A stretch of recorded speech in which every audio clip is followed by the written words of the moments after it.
Hello MP সাহেব, আরে আমি হ্যাডাম বাবা কইতেছি, হ্যাডাম বাবা।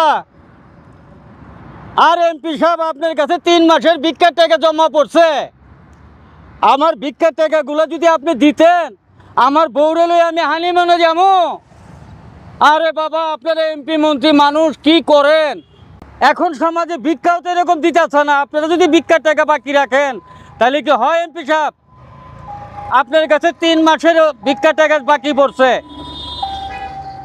হ্যালো, আরে আমি আমার ড্রাইভারে পাঠিয়ে দিতেছি, আমার ভিক্ষার টাকাগুলো দিয়ে দিয়েন।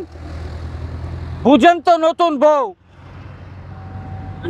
হংকং যামু হানিমুনে আমার বউকে নিয়ে। হ্যাঁ, আচ্ছা আচ্ছা, রাখি। আমি আবার এখন একটু গুলশানে যাবো। কোথায় যে গেল আমার ড্রাইভারটা? ওরে পাঠাইছি 5 লিটার তেল বেচে